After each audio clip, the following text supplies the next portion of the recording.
ओम शांति।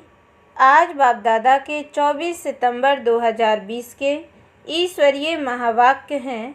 मीठे बच्चे, पुण्य आत्मा बनने के लिए जितना हो सके अच्छा कर्म करो, ऑलराउंडर बनो, दैवी गुण धारण करो। प्रश्न: कौन सी मेहनत करने से तुम बच्चे पद्मा पदम पति बनते हो? उत्तर: सबसे बड़ी मेहनत है क्रिमिनल आई को सिविल आई बनाना। आँखें ही बहुत धोखा देती हैं। आँखों को सिविल बनाने के लिए बाप ने युक्ति बतलाई है कि बच्चे आत्मिक दृष्टि से देखो, देह को नहीं देखो। मैं आत्मा हूँ, यह अभ्यास पक्का करो। इसी मेहनत से तुम जन्म जन्मांतर के लिए पदम पति बन जाएंगे। गीत है, धीरज धर मनवा। ओम शांति। यह किसने कहा? शिव बाबा ने शरीर द्वारा कहा। कोई भी आत्मा शरीर बगैर बोल नहीं सकती। बाप भी शरीर में प्रवेश कर आत्माओं को समझाते हैं। बच्चे, अभी तुम्हारा जिस्मानी कनेक्शन नहीं है, यह है रूहानी कनेक्शन। आत्मा को ज्ञान मिलता है परम पिता परमात्मा से। देहधारी जो भी हैं सब पढ़ रहे हैं। बाप को तो अपनी देह है नहीं, तो थोड़े टाइम के लिए इनका आधार लिया है। अब बाप कहते हैं अपने को आत्मा निश्चय कर बैठो।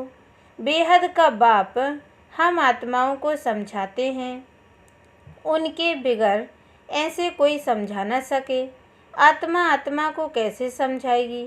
आत्माओं को समझाने वाला परमात्मा चाहिए। उनको कोई भी जानते नहीं। त्रिमूर्ति से भी शिव को उड़ा दिया है। ब्रह्मा द्वारा स्थापना कौन कराएंगे? ब्रह्मा तो नई दुनिया का रचयिता नहीं है। बेहद का बाप रचयिता सबका एक ही शिव बाबा है। ब्रह्मा भी सिर्फ अभी तुम्हारा बाप है, फिर नहीं होगा। वहाँ तो लौकिक बाप ही होता है। कलयुग में होता है लौकिक और पारलौकिक। अभी संगम पर लौकिक, अलौकिक और पारलौकिक 3 बाप हैं। बाप कहते हैं सुख धाम में मुझे कोई याद ही नहीं करता। विश्व का मालिक बाप ने बनाया, फिर चिल्लाएंगे क्यों? वहाँ और कोई खंड नहीं होते, सिर्फ सूर्यवंशी ही होते हैं। चंद्रवंशी भी बाद में आते हैं। अब बाप कहते हैं बच्चे धीरज धरो, बाकी थोड़े दिन हैं। पुरुषार्थ अच्छी रीति करो। दैवी गुण धारण नहीं करेंगे तो पद भी भ्रष्ट हो जाएगा। यह बहुत बड़ी लॉटरी है। बैरिस्टर, सर्जन आदि बनना भी लॉटरी है ना। बहुत पैसा कमाते हैं, बहुतों पर हुक्म चलाते हैं। जो अच्छी रीति पढ़ते पढ़ाते हैं वह ऊंच पद पाएंगे। बाप को याद करने से विकर्म विनाश होंगे। बाप को भी घड़ी घड़ी भूल जाते हैं। माया याद भुला देती है, ज्ञान नहीं भुलाती। बाप कहते भी हैं अपनी उन्नति करनी है तो चार्ट रखो। सारे दिन में कोई पाप कर्म तो नहीं किया, नहीं तो 100 गुना पाप बन जाएगा। यज्ञ की संभाल करने बैठे हैं, उनकी राय से करो। कहते भी हैं जो खिलाओ जहाँ बिठाओ, तो बाकी और आशाएं छोड़ देनी है, नहीं तो पाप बनता जाएगा। आत्मा पवित्र कैसे बनेगी? यज्ञ में कोई भी पाप का काम नहीं करना है। यहाँ तुम पुण्य आत्मा बनते हो। चोरी चकारी आदि करना पाप है ना। माया की प्रवेशता है। न योग में रह सकते, न ज्ञान की धारणा करते हैं। अपने दिल से पूछना चाहिए, हम अगर अंधों की लाठी ना बने तो क्या ठहरे? अंधे ही कहेंगे ना। इस समय के लिए ही गाया हुआ है। धृतराष्ट्र के बच्चे, वह है रावण राज्य में, तुम हो संगम पर। राम राज्य में फिर सुख पाने वाले हो। परम पिता परमात्मा कैसे सुख देते हैं किसकी बुद्धि में नहीं आता। कितना भी अच्छी रीति समझाओ फिर भी बुद्धि में नहीं बैठता। अपने को जब आत्मा समझे तब परमात्मा का ज्ञान भी समझ सके। आत्मा ही जैसा पुरुषार्थ करती है ऐसा बनती है। गायन भी है अंतकाल जो स्त्री सिमरे। बाप कहते हैं जो मुझे याद करेंगे तो मेरे को पाएंगे, नहीं तो बहुत बहुत सजाएं खाकर आएंगे। सतयुग में नहीं, सतयुग भी नहीं, त्रेता के भी पिछाड़ी में आएंगे। सतयुग त्रेता को कहा जाता है ब्रह्मा का दिन। एक ब्रह्मा तो नहीं होगा, ब्रह्मा के तो बहुत बच्चे हैं ना। ब्राह्मणों का दिन, फिर ब्राह्मणों की रात होगी। अभी बाप आए हैं रात से दिन बनाने। ब्राह्मणी दिन में जाने के लिए तैयारी करते हैं। बाप कितना समझाते हैं, दैवी धर्म की स्थापना तो जरूर होनी ही है, कलयुग का विनाश भी जरूर होना है। जिनको कुछ भी अंदर में संशय होगा तो वह भाग जाएंगे। पहले निश्चय फिर संशय हो जाता है। यहाँ से मरकर फिर पुरानी दुनिया में जाकर जन्म लेते हैं, विनश्यंती हो जाते हैं। बाप की श्रीमत पर तो चलना पड़े ना। पॉइंट तो बहुत अच्छी अच्छी बच्चों को देते रहते हैं। पहले पहले तो समझाओ, तुम आत्मा हो, देह नहीं, नहीं तो लॉटरी सारी गुम हो जाएगी। भल वहाँ राजा अथवा प्रजा सब सुखी रहते हैं, फिर भी पुरुषार्थ तो ऊंच पद पाने का करना है ना। ऐसे नहीं सुखधाम में तो जाएंगे ना, नहीं, ऊंच पद पाना है। राजा बनने के लिए आए हो, ऐसे सयाने भी चाहिए। बाप की सर्विस करनी चाहिए, रूहानी सर्विस नहीं तो स्थूल सर्विस भी है। कहाँ मेल्स भी आपस में क्लास चलाते रहते हैं। एक बहन बीच बीच में जाकर क्लास कराती है। झाड़ धीरे धीरे वृद्धि को पाता है ना। सेंटर्स पर कितने आते हैं, फिर चलते चलते गुम हो जाते हैं। बेकार में गिनने से फिर सेंटर्स पर भी आने में लज्जा आती है। ढीले पड़ जाते हैं, कहेंगे यह बीमार हो गया। बाप सब बातें समझाते रहते हैं। अपना पोता मेल रोज रखो, जमा और ना होती है, घाटा और फायदा। आत्मा पवित्र बन गई, अर्थात 21 जन्म के लिए जमा हुआ। बाप की याद से ही जमा होगा, पाप कट जाएंगे। कहते भी हैं ना, हे पतित पावन बाबा आकर हमको पावन बनाओ। ऐसे थोड़ी ही कहते हैं कि विश्व का मालिक आकर बनाओ। नहीं, यह तुम बच्चे ही जानते हो। मुक्ति और जीवन मुक्ति दोनों हैं पावन धाम। तुम जानते हो, हम मुक्ति जीवन मुक्ति का वर्षा पाते हैं। जो पूरी रीति नहीं पढ़ेंगे वह पीछे आएंगे। स्वर्ग में तो आना है, सब अपने अपने समय पर आएंगे। सब बातें समझाई जाती हैं, फौरन तो कोई नहीं समझ जाएंगे। यहाँ तुमको बाप को याद करने के लिए कितना समय मिलता है। जो भी आए उनको यह बताओ कि पहले अपने को आत्मा समझो। यह नॉलेज बाप ही देते हैं, जो सभी आत्माओं का पिता है। आत्माभिमानी बनना है, आत्मा ज्ञान उठाती है। परमात्मा बाप को याद करने से ही विकर्म विनाश होंगे। फिर सृष्टि के आदि मध्य अंत का ज्ञान देते हैं। रचयिता को याद करने से ही पाप भस्म होंगे। फिर रचना के आदि मध्य अंत के ज्ञान को समझने से तुम चक्रवर्ती राजा बन जाएंगे। बस यह फिर औरों को भी सुनाना है। चित्र भी तुम्हारे पास है, यह तो सारा दिन बुद्धि में रहना चाहिए। तुम स्टूडेंट भी हो ना, बहुत गृहस्थी भी स्टूडेंट होते हैं। तुमको भी गृहस्थ व्यवहार में रहते कमल फूल समान बनना है। बहन भाई की कभी क्रिमिनल आई हो न सके। यह तो ब्रह्मा के मुख वंशावली है ना। क्रिमिनल को सिविल बनाने के लिए बहुत मेहनत करनी होती है। आधा कल्प की आदत पड़ी हुई है, उनको निकालने में बड़ी मेहनत है। सब लिखते हैं। यह पॉइंट जो बाबा ने समझाई है क्रिमिनल आई को निकालने की, यह बहुत कड़ी है। घड़ी घड़ी बुद्धि चली जाती है, बहुत संकल्प आते हैं। अब आँखों को क्या करें। सूरदास का दृष्टांत देते हैं। वह तो एक कहानी बना दी है। देखा आँखें हमको धोखा देती हैं तो आँखें निकाल दी। अभी तो वह बात है नहीं। यह आँखें तो सबको हैं, परंतु क्रिमिनल हैं, उनको सिविल बनाना है। मनुष्य समझते हैं घर में रहते यह नहीं हो सकता। बाप कहते हैं हो सकता है, क्योंकि आमदनी बहुत बहुत है। तुम जन्म जन्मांतर के लिए पद्मपति बनते हो, वहाँ गिनती होती ही नहीं। आजकल बाबा नाम ही पद्मपति पद्मावती दे देते हैं। तुम अनगिनत पद्मपति बनते हो। वहाँ गिनती होती ही नहीं। गिनती तब होती है जब रुपए पैसे आदि निकलते हैं। वहाँ तो सोने चांदी की मोहरें काम में आती हैं। आगे राम सीता के राज्य की मोहरें आदि मिलती थी। बाकी सूर्यवंशी राजाई की कभी नहीं देखी है। चंद्रवंशी की देखते ही आए। पहले तो सब सोने के सिक्के ही थे, फिर चांदी के। ये तांबा आदि तो पीछे निकला है।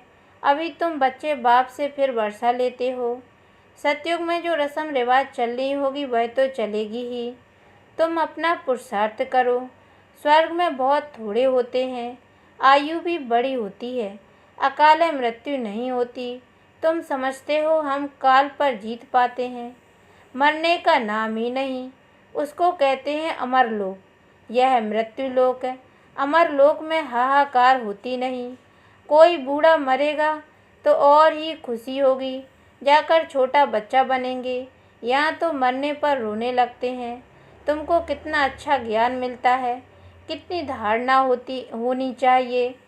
औरों को भी समझाना पड़ता है। बाबा को कोई कहे हम रूहानी सर्विस करना चाहते हैं, बाबा झट कहेंगे भल करो। बाबा कोई को मना नहीं करते हैं। ज्ञान नहीं है तो बाकी अज्ञान ही है। अज्ञान से फिर बहुत डिसर्विस कर देते हैं। सर्विस तो अच्छी रीति करनी चाहिए ना, तभी लॉटरी मिलेगी। बहुत भारी लॉटरी है यह, ईश्वरीय लॉटरी। तुम राजा रानी बनेंगे तो तुम्हारे पौत्रे पौत्रियां सब खाते आएंगे। यहाँ तो हर एक अपने कर्मों अनुसार फल पाते हैं। कोई बहुत धन दान करते हैं तो राजा बनते हैं। तो बाप बच्चों को सब कुछ समझाते हैं। अच्छी रीति समझकर और धारण करनी है। सर्विस भी करनी है। सैकड़ों की सर्विस होती है। कहाँ कहाँ भक्ति भाव वाले बहुत अच्छे होते हैं। बहुत भक्ति होगी तभी ज्ञान भी जचेगा। चेहरे से ही मालूम पड़ता है। सुनने से खुश होते रहेंगे। जो नहीं समझेंगे वह तो इधर उधर देखते रहेंगे या आंखें बंद कर बैठेंगे। बाबा सब देखते हैं, किसको सिखलाते नहीं हैं तो गोया समझते कुछ नहीं। एक कान से सुन दूसरे से निकाल देते हैं। अभी यह समय है बेहद के बाप से बेहद का वर्षा लेने का। जितना लेंगे जन्म जन्मांतर कल्प कल्पांतर मिलेगा, नहीं तो फिर पीछे बहुत पछताएंगे। फिर सबको साक्षात्कार होगा। हमने पूरा पढ़ा नहीं, इसलिए पद भी नहीं पा सकेंगे। बाकी क्या जाकर बनेंगे, नौकर चाकर साधारण प्रजा। यह राजधानी स्थापन हो रही है। जैसा जैसा करते हैं उस अनुसार फल मिलता है। नई दुनिया के लिए सिर्फ तुम ही पुरुषार्थ करते हो। मनुष्य दान पुण्य करते हैं, वह भी इस दुनिया के लिए। यह तो कॉमन बात है। हम अच्छा काम करते हैं तो उसका दूसरे जन्म में अच्छा फल मिलेगा। तुम्हारी तो है 21 जन्मों की बात है। जितना हो सके अच्छा कर्म करो, ऑलराउंडर बनो। नंबर 1 पहले ज्ञानी तू आत्मा और योगी तू आत्मा चाहिए। ज्ञानी भी चाहिए। भाषण के लिए महारथियों को बुलाते हैं ना, जो सब प्रकार की सर्विस करते हैं। तो पुण्य तो होता ही है, सब्जेक्ट है ना। योग में रहकर कोई भी काम करें तो अच्छे मार्क्स मिल सकते हैं। अपनी दिल से पूछना चाहिए, हम सर्विस करते हैं या सिर्फ खाते हैं सोते हैं। यहाँ तो यह पढ़ाई है और कोई बात नहीं है। तुम मनुष्य से देवता, नर से नारायण बनते हो। अमर कथा तीजरी की कथा है, यही एक है। मनुष्य तो सब झूठी कथाएं जाकर सुनते हैं। तीसरा नेत्र तो सिवाय बाप के कोई दे ना सके। अभी तुमको तीसरा नेत्र मिला है, जिससे तुम सृष्टि के आदि मध्य अंत को जानते हो। इस पढ़ाई में कुमार कुमारियों को बहुत तीखा जाना चाहिए। चित्र भी है, कोई से पूछना चाहिए गीता का भगवान कौन है। मुख्य बात ही यह है, भगवान तो एक ही होता है, जिससे वर्षा मिलता है मुक्ति धाम का। हम वहाँ रहने वाले हैं, यहाँ आए हैं पाठ बजाने। अब पावन कैसे बने, पतित पावन तो एक ही बाप है। आगे चलकर तुम बच्चों की अवस्था भी बहुत अच्छी हो जाएगी। बाप किस्म किस्म से समझाने देते रहते हैं। एक तो बाप को याद करना है तो जन्म जन्मांतर के पाप मिट जाएंगे। अपने दिल से पूछना है हम कितना याद करते हैं। चार्ट रखना अच्छा है, अपनी उन्नति करो, अपने ऊपर रहम कर अपनी चलन देखते रहो। अगर हम भूलें करते रहेंगे तो रजिस्टर खराब हो जाएगा। इसमें दैवी चलन होनी चाहिए। गायन भी है ना, जो खिलाएंगे जहाँ बिठाएंगे, जो डायरेक्शन देंगे वह करेंगे। डायरेक्शन तो जरूर तन द्वारा देंगे ना। गेट वे टू स्वर्ग, यह अक्षर अच्छा है, यह द्वार है स्वर्ग जाने का। अच्छा, मीठे मीठे सिकी लदे बच्चों प्रति माता पिता बाप दादा का याद प्यार और गुड मॉर्निंग। रूहानी बाप की रूहानी बच्चों को नमस्ते। और हम रूहानी बच्चों की ओर से भी रूहानी माता पिता बाप दादा को याद प्यार और गुड मॉर्निंग बाबा। नमस्ते नमस्ते नमस्ते। धारणा के लिए मुख्य सार है, पहली पॉइंट है पुण्य आत्मा बनने के लिए और सब आशाएं छोड़ यह पक्का करना है कि बाबा जो खिलाओ जहाँ बिठाओ, कोई भी पाप का काम नहीं करना है। दूसरी पॉइंट है ईश्वरीय लॉटरी प्राप्त करने के लिए रूहानी सर्विस में लग जाना है। ज्ञान की धारणा कर औरों को करानी है। अच्छी मार्क्स लेने के लिए कोई भी कर्म याद में रहकर करना है।